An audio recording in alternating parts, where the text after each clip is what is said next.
ഉറപ്പായ സമ്മാനങ്ങളും ഡിസ്കൗണ്ടുകളുമായി.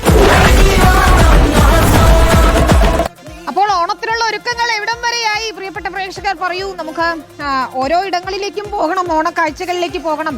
തിരുവോണത്തിനിതാ ഇനി 2 നാൾ മാത്രമാണ്. ഓണക്കാലത്തെ അവസാനത്തെ ഞായറാഴ്ചയാണിത്. നാളെ പൂരാടം, മറ്റന്നാൾ ഉത്രാടം, പിന്നെ തിരുവോണം. ഓണത്തപ്പനെ വരവേൽക്കാൻ വീടിന് മുന്നിൽ ഏറ്റവും നിർബന്ധമുള്ള കാര്യം ഇതാ ഇതുപോലെ മനോഹരമായ ഒരു പൂക്കളമാണ്. ഞങ്ങളുടെ AR സെറ്റിലെ ഈ തറവാടിന് മുന്നിൽ ഗംഭീരമായ ഒരു പൂക്കളം നമ്മൾ തീർത്തിട്ടുണ്ട്. അതുപോലെ ഓരോ വീടുകളിലും മനോഹരമായ പൂക്കളങ്ങൾ ഒരുക്കാൻ എല്ലാവരും തയ്യാറെടുപ്പിലായിരിക്കും. ഓഫീസുകളിലും കലാലയങ്ങളിലും ക്ലബ്ബുകളിലും എല്ലാം പൂക്കളം നിർബന്ധമാണ്. പൂക്കള മത്സരങ്ങളും ഇങ്ങനെ തകൃതിയായി നടക്കുകയാണ്.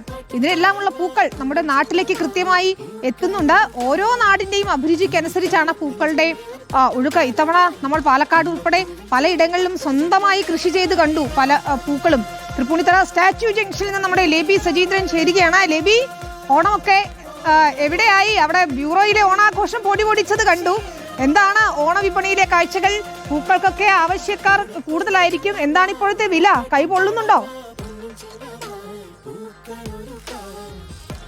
ഇനിതാ എത്ര കൈപൊള്ളിയാലും കണ്ടില്ലേ, പൂക്കൾ ഇങ്ങനെ വന്നുകൊണ്ടേയിരിക്കുകയാണ്. ഓണത്തപ്പനെ വരവേൽക്കാൻ പൂക്കളം ഇടുക എന്നുള്ളൊരു സങ്കല്പത്തിന് മാറ്റമേയില്ല. നേരത്തെ വീട്ടുമുറ്റങ്ങളിൽ മാത്രമായിരുന്നു പൂക്കളമെങ്കിൽ ഇപ്പോൾ അറിയാമല്ലോ, ഓഫീസുകളിലും കലാലയങ്ങളിലും അതുപോലെ തന്നെ ക്ലബ്ബുകളിലും എല്ലാം ഇങ്ങനെ പൂക്കള മത്സരങ്ങളും പൂവിടലും എല്ലാമായി ഇങ്ങനെ വലിയ ആഘോഷമാണ്. ഈ ആഘോഷത്തിന് തൃപ്പൂണിത്തുറയെ സംബന്ധിച്ചിടത്തോളം, ഞാനിപ്പോൾ കൂത്തമ്പലത്തിനകത്തുള്ള പൂ മാർക്കറ്റിലാണ് നിൽക്കുന്നത്. ഈ പൂക്കളെ സംബന്ധിച്ചിടത്തോളം താരതമ്യേന വിലക്കുറവ് ഉള്ളൊരു സ്ഥലം കൂടിയാണ് ഇത്. വിലക്കുറവ് എന്ന് പറയുമ്പോഴും കൈ പൊള്ളിക്കുന്ന വില തന്നെയാണ് എല്ലായിടത്തും. നോക്കുക, നമ്മൾ ഇതുവരെയും കാണാത്ത രീതിയിലുള്ള പൂക്കളുടെ വെറൈറ്റി ശേഖരം എന്ന് പറയാം. റോസ് തന്നെ എത്രയോ ഇനങ്ങളാണ്. നമ്മൾ ഈ ഫ്ലവർ ഷോയിലൊക്കെ കാണുന്നതുപോലെയുള്ള പൂക്കളാണ്. നേരത്തെ മുക്കുറ്റിയും തുമ്പപ്പൂവും തുമ്പയും കാക്കപ്പൂവും അരിപ്പൂവും ഒക്കെ ഇല്ലേ വിനീത നമ്മളൊക്കെ കുട്ടിക്കാലത്തിട്ടിരുന്നത്. ഇന്ന് അതൊന്നും എങ്ങും കാണാനില്ല. അത് പകരം ജമന്തിയും അതുപോലെ തന്നെ ഇത്തരം വ്യത്യസ്ത ഇനം റോസും ഒപ്പം തന്നെ ആസ്റ്റർ. നോക്കൂ എത്ര വെറൈറ്റി ഇനങ്ങളാണെന്ന് നോക്കൂ വിനീത. ഇതൊക്കെയാണ് ഈ തൃപ്പൂണിത്തുറയെ സംബന്ധിച്ചിടത്തോളം ഓണത്തിന്റെ വരവ് അറിയിക്കുന്ന ഇടമാണ്. അത്തം ചമഞ്ഞിറങ്ങുമ്പോഴാണല്ലോ നമ്മൾ ഓണത്തിന്റെ വിളി കേൾക്കുന്നത്. ഈ അത്തം മുതൽ ഇങ്ങോട്ട് പൂക്കളുടെ ഒരു ആഘോഷമാണ് തൃപ്പൂണിത്തുറയെ സംബന്ധിച്ചിടത്തോളം. നിങ്ങളൊക്കെ ഇങ്ങോട്ട് ഓഫീസിലേക്ക് പൂ മേടിക്കാൻ വന്നായിരിക്കും അല്ലേ? എന്താ ഏതൊക്കെ പൂവ് മേടിച്ചത്? ഇതാ ഓറഞ്ചും വെള്ള കളറൊക്കെ മേടിച്ചിട്ടുണ്ട്. ഡിസൈനൊക്കെ തയ്യാറായി ആണ്. അപ്പൊ പൂക്കൾ ഈ പൂവിടൽ വലിയ പ്രധാനം അല്ലേ ആഘോഷം?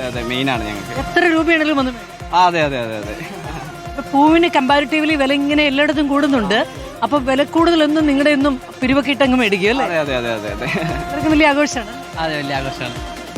വിനീത, ഇവിടെ പ്രായഭേദമന്യേ എല്ലാവരും ഇങ്ങോട്ട് എത്തി. ഈ പൂവിന്റെ ഒരു ആഘോഷം എന്ന് പറയുമ്പോൾ ഓണത്തിന്റെ പ്രത്യേകത എന്ന് പറയുന്നത് ഈ പൂക്കളുടെ വ്യത്യസ്ത നിറങ്ങളാണല്ലോ.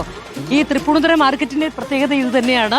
എല്ലാ ഭാഗത്തു നിന്നും ഓരോ നാടിന്റെ അഭിരുചിക്കനുസരിച്ച് എന്ന് പറയുമ്പോൾ തൃപ്പൂണിത്തുറയെ സംബന്ധിച്ചിടത്തോളം വളരെ ട്രഡീഷണലായി പൂക്കളം ഒരുക്കുന്നവരാണ്. പൂവൊക്കെ കിട്ടിയോ? പൂ കിട്ടി. അടിപൊളി പൂക്കളൊക്കെ ഉണ്ട്. നല്ല പൂക്കളുണ്ട്. നല്ല പൂവാണ്. നല്ല റേറ്റിന് കിട്ടിയിട്ടുണ്ട്. നല്ല റേറ്റിന് കിട്ടിയിട്ടുണ്ട്. ഇഷ്ടംപോലെ നല്ല ഫ്രഷ് പൂക്കളാണ്. ഇപ്പം ഇവിടെ നേരത്തെ നമ്മൾ നോക്കുകയാണെങ്കിൽ തുമ്പയും മുക്കുറ്റിയൊക്കെ ആയിരുന്നല്ലോ. ഇപ്പൊ എല്ലാം ഇതൊക്കെ ഇല്ലേ, ബന്ദിയും ജമന്തിയും ഒക്കെ ആണല്ലേ മുറ്റമൊക്കെ കീഴ്പ്പെടുത്തുന്നത്. എങ്കിലും എല്ലാം വന്ന് അടിപൊളിയായി. വില ഇത്തവണ ബന്ദിക്കൊക്കെ വിനീത, വില കൂടുതൽ. ഓരോ തവണ ഓണം വരുമ്പോഴും ഇങ്ങനെ തമിഴ്നാട്ടിൽ നിന്ന് വന്ന ഇത് തമിഴ്നാട്ടിന്റെ വിവിധ ഭാഗങ്ങളിൽ നിന്ന് വരുന്ന പൂക്കളാണ്. ബന്ദിയും ജമന്തിയും ഒക്കെ ഇവിടെ ഇങ്ങനെ നിറഞ്ഞു. തൃപ്പൂണിത്തുറയെ സംബന്ധിച്ച് നമ്മളിപ്പോൾ കൂത്തമ്പലത്തിനുള്ളിലാണ്. ഇതിന് പുറത്ത് സ്റ്റാച്യു ജംഗ്ഷന്റെ ഒരു ഭാഗം മുതൽ കിഴക്കേക്കോട്ട മുതൽ അങ്ങ് പൂർണ്ണത്രയീശ അമ്പലം വരെ ഇതുപോലത്തെ കാഴ്ചകളാണ്. എല്ലായിടം പൂ കൊണ്ട് ഇങ്ങനെ നിറഞ്ഞു കഴിഞ്ഞു. പൂക്കൾ വാങ്ങാൻ വളരെ ദൂരത്ത് നിന്ന് പോലും ആളുകൾ തൃപ്പൂണിത്തുറയിലേക്ക് എത്തുന്ന കാഴ്ചയും ഇവിടെയുണ്ട് വിനീത.